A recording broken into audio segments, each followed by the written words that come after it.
箴言第15章第1至33節，追求公義為神所愛。一柔和的回答消除怒火，刺痛人的話觸發怒氣。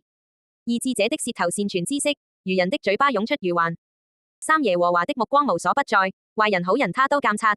四使人痊癒的舌頭是生命樹，歪曲的言語殘害心靈。五愚頑的人藐視父親的管教，重視責備的人卻變得精明。六義人的家中有豐富之財，惡人的收入招來禍害。七智者的嘴傳播知識，愚人的心卻非如此。八惡人的祭物為耶和華所憎惡，正直人的禱告為他所喜悅。九耶和華憎惡邪惡人的道路，追求公義的人卻蒙他所愛。十離棄正路，將受嚴厲的管教，恨惡責備，就會死亡。十一陰間和滅亡，尚且在耶和華面前顯露無遺，更何況世人的心思。十二傲慢的人不喜歡被人責備，他不會去見智者。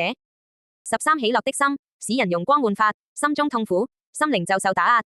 十四聰明人的心會尋求知識，愚昧人的口以愚頑為食。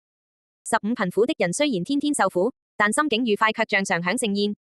十六財物雖少而敬畏耶和華，勝過財物多卻煩惱不安。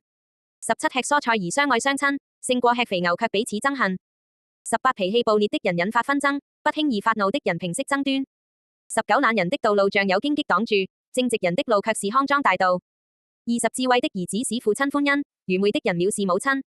二十一不智的人以愚頑為樂，聰慧的人行事正直。二十二不經商議，籌算就沒用，謀士眾多，籌算就成功。二十三應對得當，自覺欣然，適時說話，多麼美善。二十四生命之路領明智人向上，遠離下方的陰間。二十五耶和華拆毀驕傲者的家，卻穩守寡婦的地界。二十六邪惡的籌算，耶和華心惡痛絕，可喜的言語，他視為純潔。二十七貪圖不義之財，給家裏惹禍，恨惡賄賂的人，就可以存活。二十八義人用心思考才回答，惡人的口湧出惡言。二十九耶和華遠離惡人，義人的禱告，他卻誰聽？三十眼睛發出光彩，心就歡樂，聽見好的消息，滋潤骨骼。三十一耳朵聽從有關生命的責備，這樣的人就會住在智者當中。